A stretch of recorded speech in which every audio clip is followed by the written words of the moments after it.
Good morning, guys. So we're gonna be reading Matthew 15 this morning. Yeah, I'm a bit late. Usually at this time I would not be streaming anymore, but I said I do not want to miss feeding myself some spiritual food today. So, because we need it. Okay, so I'm just going to start. I can only do Matthew 15 because normally I would have started work already. I try to start at 10, but my official time of starting work is 11.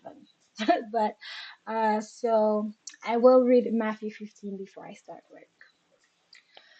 Okay, so that which defiles. Then some Pharisees and teachers of the law came to Jesus from Jerusalem and asked, "Why do your disciples break the tradition of the elders? They don't wash their hands before they eat." Jesus replied, "And why do you break the command of God for the sake of your tradition?" So we see that, washing hands before we eat, and there's a lot of little things that we do. And I mean, of course, it's good to do, but their tradition, and of course, you'll say because of germs, etc.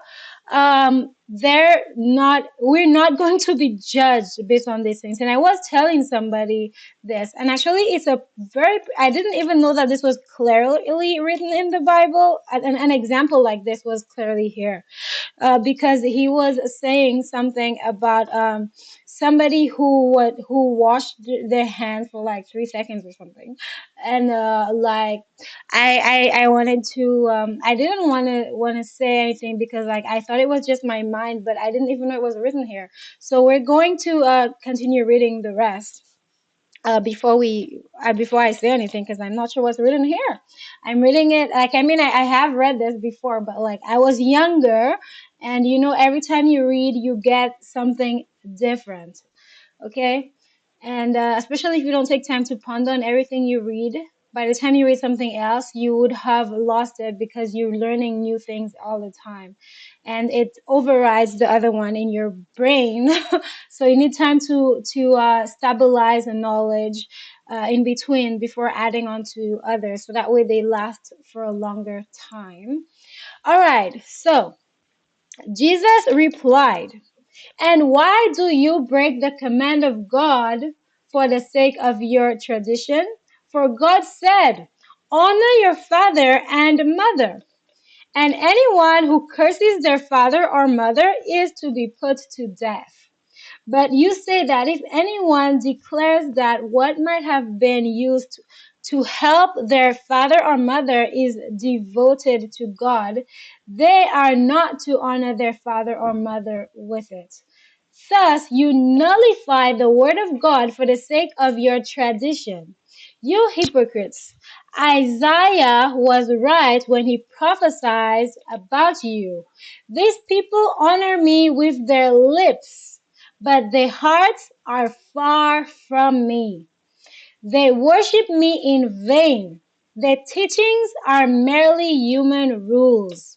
Okay, so we see that the idea of principles versus humanity. Well, we see that God is very practical, and it would be humanity over principles, over law. So as he said, like, I mean, he literally said the fruits of the spirit is love, joy, peace, patience, kindness, goodness, faithfulness, gentleness, self-control. All these things are, any of these that you do are greater than obeying the law. Even I mean, his law, he's just saying, for example, honoring your parents, and the other one is, which two different ones, I will just say, um donating to, devoted to God. So let's say you have I wouldn't say if using tithe is a good example, but let's say your offering. Let's say you have a $50 aside for your offering, and your parents need $50, and then you say you're not going to give it to your parents because you want to offer this to God. He would have preferred you give it to your parents. Okay. I hope I got this right. I mean, every time you read, you get it a bit you understand it a bit more.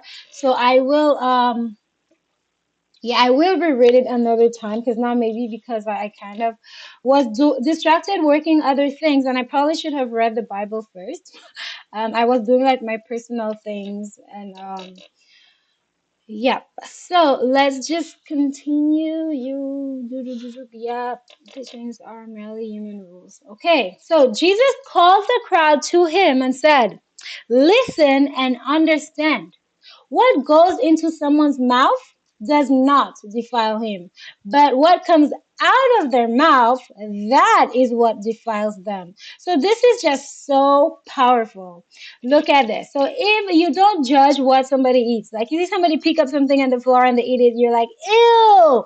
Or you see, those people on the streets that pick up stuff in the garbage or whatnot, and yeah, you're gonna judge them by that, but maybe they're talking better things than you are. So you don't judge. You don't judge. You're not just talking, because what you talk, it comes from your mind and your personality. So these things are way more important. What's inside is more important, because what's inside is what comes out.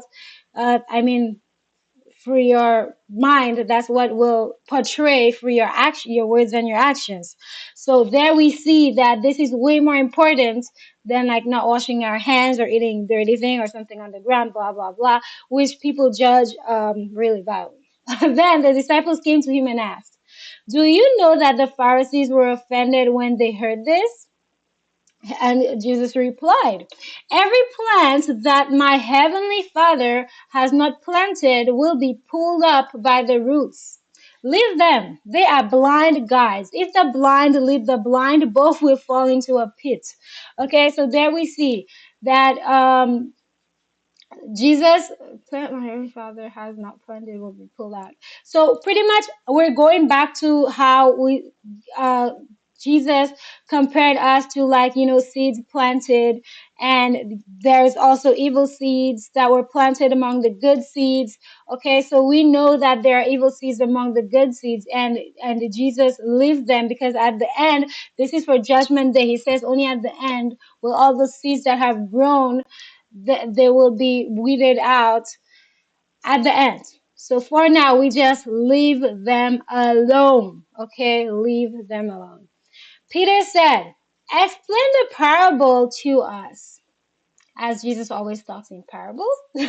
"And are you still so dull?" Jesus asked them. Jesus is just so funny, guys. Don't you see that whatever enters the mouth goes into the stomach and then out of the body? But the things that come out of a person's mouth come from the heart, and these defile them. For out of the heart come evil thoughts, murder, adultery, sexual immorality, theft, false testimony, and slander. These are what defile a person, but eating with unwashed hands does not defile them. Okay, guys? So do not judge people based on what you see them eat or what you see them put in their mouth, because what is most important is what comes out. Okay? What's in our hearts. All right. Remove all those evil thoughts. Those evil thoughts are worse for you than germs. The faith of a Canaanite woman. Leaving that place, Jesus withdrew to the region of Tyre and Sidon. A Canaanite woman from that vicinity came to him, crying out, "Lord, Son of David, have mercy on me. My daughter is demon possessed and suffering terribly." Jesus did not answer a word. So his disciples came to him and urged him, "Send her away, for she keeps crying out after us." He answered, "I was sent only to the lost sheep of Israel." He was sent to the lost sheep of Israel. The woman came and knelt before him. "Lord, help me," she said. He replied, "It is not right to take the children's bread and toss it to the dogs." "Yes, it is, Lord," she said. "Even the dogs eat the crumbs that fall from their master's table." Then Jesus said to her, "Woman, you have great faith. Your request is granted." and her daughter was healed at that moment. And we already know with God there is no difference in times, okay, and space. With God, time and space does not exist. I mean, he's talking to us, obviously he's talking for us to understand and for us to see, but he has healed many people. We know he doesn't even have to go there. He doesn't have to touch them. That's because he's omnipotent and he is everywhere. Okay. I want you guys to really understand this, because not just someday, already there are false gods that show that they are in a certain place and you can only pray to that certain place. But we know that our God, he is everywhere, within everyone. And if you pray to him, doesn't matter where you are, he will hear you, he can heal you, and he can help you. You don't have to go to a certain place and talk to him. He is everywhere. Okay? I just really want to stress that out. Okay, so yeah, so her daughter was healed at that moment without him even having to have gone there. And that's not the first example that we have where Jesus healed people just by someone else praying for them. So we know that we can pray for people, okay? And yeah, and he didn't have to go there to heal the person. So Jesus feeds the 4,000. Jesus left there and went along the Sea of Galilee. Then he went up on a mountainside and sat down. Great crowds came to him, bringing the lame, the blind, the crippled, the mute, and many others, and laid them at his feet. And he healed them. The people were amazed when they saw the mute speaking, the crippled made well, the lame walking, and the blind seeing. And they praised the God of Israel.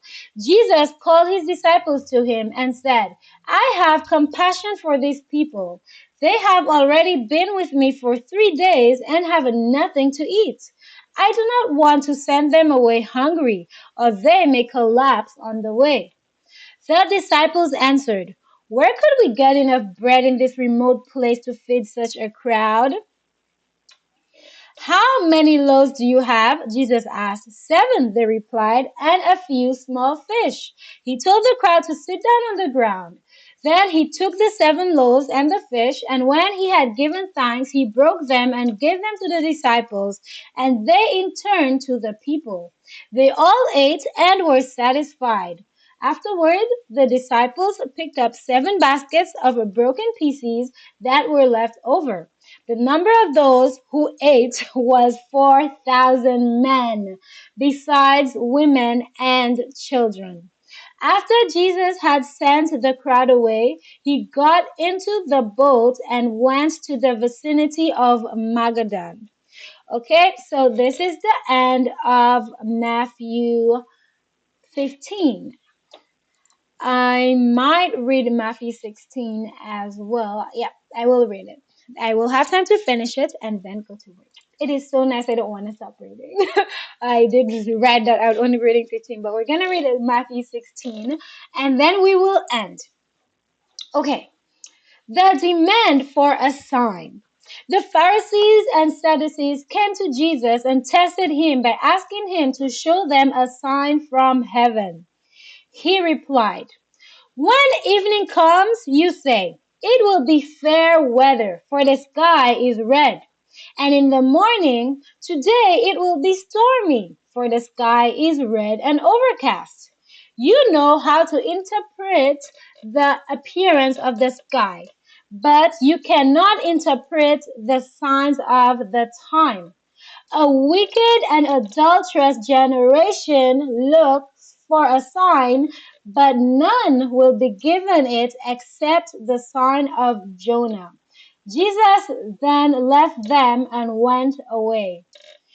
The yeast of the Pharisees and Sadducees. When they went across the lake, the disciples forgot to take bread. Be careful, Jesus said to them. Be on your guard against the yeast of the Pharisees and Sadducees. They discussed this amongst themselves and said, it is because we didn't bring any bread. Aware of their discussion, Jesus asked, you of little faith, Why are you talking among yourselves about having no bread? Come on, after all that Jesus has done. So that's why I say, you guys, we need to believe and trust in our hearts, because these people were there with God and it took them a while to build their faith. This is not something that is right away. Your faith is built. You build it with experience with God, not just reading the Bible. Reading the Bible is wonderful and it gives you a tool to walk through the difficulties and the trials that we face. But our faith, it comes from believing, and the more that we experience things and we see the power of God in our lives and his answers to our prayers, this is how we our faith is built. He did miracles upon miracles upon miracles with his disciples, but still they are not yet 100%, um trusting. Like, they do, but they haven't grasped the full character of God. Like, I mean, when we meet someone, even when we meet people, we slowly get to know about them, and then more things that build upon their character with like repeatable things. Because sometimes somebody do one thing and you don't know if it what the reason was, etc. But the more that they do is the more that you understand them, and this is what's happening here. So to build our faith with God, we need to have a relationship with God. We need to walk with him so that we can become stronger in our faith. And there are people who are strong in their faith without even having to go through many things. Oh, good for you. Good for you. Um, so now, do you still not understand? Don't you remember the 5 loaves for the 5,000 and how many basketfuls you gathered? Or the 7 loaves for the 4,000 and how many basketfuls you gathered? How is it you don't understand that I was not talking to you about bread? But be on your guard against the yeast of the Pharisees and Sadducees. Then they understood that he was not telling them to get against the yeast using bread, because he can make bread, but against the teaching of the Pharisees and Sadducees. Okay, and we know that these are seeds that can expand and explode. So we have to be careful in what we believe and make sure we believe in the right thing and we believe in the truth. Peter declares that Jesus is the Messiah. When Jesus came to the region of Caesarea Philippi, he asked his disciples, "Who do people say the Son of Man is?" They replied, "Some say John the Baptist, others say Elijah, and still others Jeremiah or one of the prophets." So, like, we already know that many prophets had prophesied about Jesus is coming. Okay, and then they know that somebody is coming. There's lots of descriptions of what he will do, what he will be, how he will be, etc. And they still don't know who he is, like which individual it is who came to fulfill that prophecy. Because we know everything that God has promised will come to pass. But what about you? He asked. Who do you say I am? Okay, sorry, I'm going to reread this because I had read it wrong. When Jesus came to the region of Caesarea Philippi, he asked his disciples, "Who do people say the Son of Man is?" So Jesus asked this to his disciples.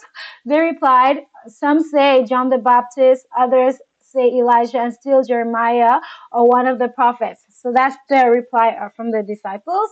And now Jesus is asking his disciples back, "But what about you?" He asked, who do you say I am?" Simon Peter answered, "You are the Messiah, the Son of the living God." Jesus replied, "Blessed are you, Simon, son of Jonah, for this was not revealed to you by flesh and blood, but by my Father in heaven." Okay, so we learn this in our hearts. It's not something we can see or we can prove or we can explain to others. It is revealed in us for those who have the understanding and who have the proper good soil. And to get good soil, it is a long process if you don't have it already. But yes, you can. And I tell you that you are Peter, and on this rock I will build my church, and the gates of Hades will not overcome it. Hades, that is the realm of the dead. I will give you the keys of the kingdom of heaven. Whatever you bind on earth will be bound in heaven, and whatever you loose on earth will be loosed in heaven. Then he ordered his disciples not to tell anyone that he was the Messiah. So imagine, even in God's time, in Jesus' time, that people did not know that he was Jesus, the one that was, he did not go around saying that he is that person. Okay, so be careful. He tells them later on, but he doesn't go and tell them right away. Like, this is something that God had put in their heart. He taught them in their heart, because it's not something only that you just hear. People can say lots of lies, so we have to be careful. Let Jesus guide us and let Jesus tell us. Jesus predicts his death. From that time on, Jesus began to explain to his disciples that he must go to Jerusalem and suffer many things at the hands of the elders, the chief priests, and the teachers of the law, and that he must be killed and on the third day be raised to life.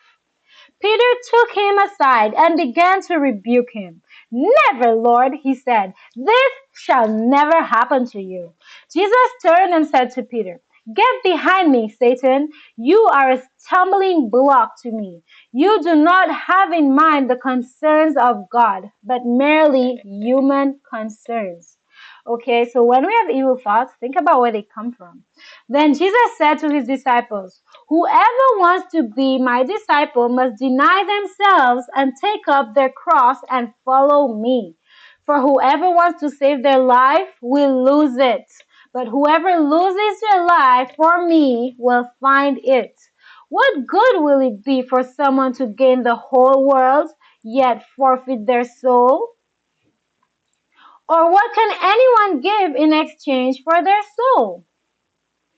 For the Son of Man is going to come in his Father's glory with his angels, and then he will reward each person according to what they have done. Truly, I tell you, some who are standing here will not taste death before they see the Son of Man coming in his kingdom." All right, guys. So this is where we shall end today. Thank you very much. Have a wonderful day. Again, in Jesus' wonderful, beautiful, marvelous name.